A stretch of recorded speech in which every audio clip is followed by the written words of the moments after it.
Eulogy for Our Dying Stars by Lockeheart. When you woke up today, death stood at the end of your bed. "Good morning," you said, half yawning as you pushed yourself up. "Did you climb in through the windows?" You had left them open last night, for the walls were closing in, and the voices you kept at bay had leaked through the cracks that ran along the floorboard.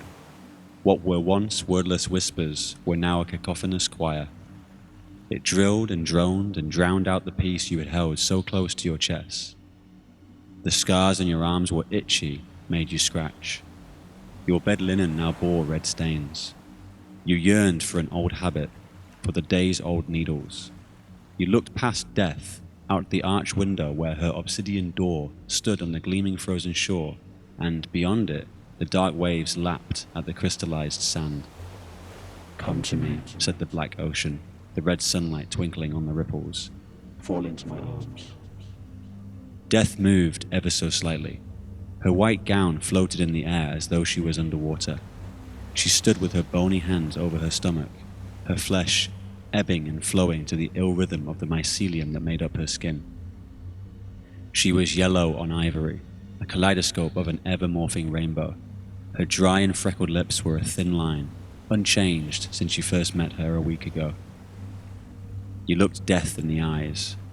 Those pitch-black and glassy orbs gave away not an ounce of emotion. You dared not stare into the void for too long, for you knew the visions that would confront you would be too much to bear. It's rude to stare at people when they're sleeping. You swung out of bed and headed for the door, your thin garment clinging to your sweaty body. The nightmares had become more frequent. You had to laugh at the absurd. How could dreams exist here, in a place beyond space and time? But deep down, you knew you had yet to reach your destination. One more step. Today was the day. "I got in here 4 seconds before you woke up." Death's voice was everywhere at once, in all possible pitches, phasing in and out, stretching and folding while the formants bent both ways. Yet, simultaneously, it was loud and clear, precious like the morning dews catching the first ray of sunlight. "So you spy on me while I'm sleeping? Rude." You made a beeline through the empty hallway towards the empty kitchen. The floorboard groaned with each step you took, and memories of when you were young trying to sneak out to go play video games on the console in the living room flooded your mind. You had memorized which spot would make the least noise lest your parents woke up. As you looked at the yellow wall, you wondered if you had reconstructed this place right. Was it yellow or light orange? Hard to say. Everything after you'd turned 16 was a blur. As you crossed the living room to the right, you couldn't help but turn to the left, where a bathroom stood at the end of the corridor. It didn't belong to the house, but you knew it. A battered door with a peephole and a loose barrel bolt lock. Its red pulsing light spilled through the cracks. Drip, drip, drip. You quickened your pace. A wave of disgust washed over you. Your skin felt itchy, and a knot inside your gut twisted so hard you almost passed out. You felt an urgent need to take a shower. A few more hours, you told yourself. Death was already in the kitchen. You ignored her and opened the cupboard, grabbed the old tin can weathered by time, opened the lid, and scooped 2 spoonfuls of ground coffee into the French press. While you waited for the water to boil, you filled Oscar's food bowl. The old champ rushed into the kitchen upon hearing breakfast. You sat by your late cat, petting its back as it munched on the dry food. Every now and then, Oscar stopped eating and looked at you, his face as you last remembered, orange eyes like little glowing pumpkins amidst the night. "I miss you," you said. "Noah misses you too." Mentioning Noah twisted your heart. What did he think of you? Did you think you had abandoned him? You could imagine him laying on your bed, his tail wagging, pacing around the room, meowing in hope that you would show up. "Not a single word," you said to Death, knowing she could read your mind. "I wasn't going to." "I've made up my mind." You gripped the granite table for support and heaved yourself up, your legs buckling. You were growing weaker every day. The smell of your brewing coffee mixed with the scent of spices from the rack above the sink, cinnamon and cloves and nutmeg. You thought about your sister and how much she had loved cinnamon rolls. Have you? Death glided towards the small window. Your lips twitched. I would have gone into the waters sooner had it not been for Oscar. The same logic could apply to your other cat. It's not the same. You left the house with a steaming mug in your hand. Oscar followed. As you sat on the steps of the porch, Oscar curling next to you, the purple sunlight dancing on the black water, you took inventory of your life. Death wasn't wrong. It hurt to admit she was right about your hesitation. You weren't lying when you said you had wanted to spend time with Oscar, but deep down, you knew this Oscar was only a figment of your imagination, a shrapnel of self-preservation lodged in your brain, asking you not to give up on life. But what was the point? You averted your gaze from the ocean and looked to your left, where a black obsidian gate stood erect on the crystalline sand, its surface gleaming in teal and deep cyan.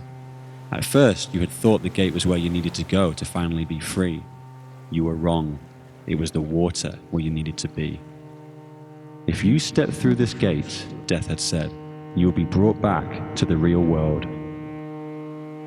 Why return when nothing good awaited you beyond the gate? You wondered where your physical body was now. Was it still at the trap house behind the bathroom, lying in a pool of your own blood? Or had it now been transferred to the hospital? If the latter, was there anyone sitting by your side? Your mom, perhaps? You pulled your knees closer to your face, hugging yourself. Honestly though, who would care? Not after all the bridges you'd burned. And if someone did care, why would it matter? You stroked Oscar, which made him purr. He looked at you with loving eyes you had known since you were a toddler, and meowed. I can't, Oscar, you sobbed. I can't continue feeling this hollow. You have to understand. He rubbed his head against your palm, and the act broke the dam that was holding back your tears ever since you had ended up here. You picked him up and hugged him tightly, breathing in his scent. Oh, how you had missed him, how you wished you had been near him when he died. Will you be with me during my last moments? You asked him, knowing how selfish you sounded. But having experienced dying alone, you didn't want it to happen again. Oscar licked your fingers, wriggled his way out of your embrace, and jumped onto the sand. At first, you thought he was going to walk with you into the water, but Oscar turned left and strolled towards the obsidian gate instead. When he noticed you hadn't moved, he sat and waited patiently.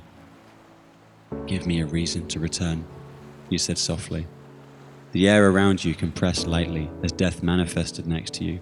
She sat, hands on knees, and spoke for the first time with a singular voice, a soft and tender human voice. Every journey has an end.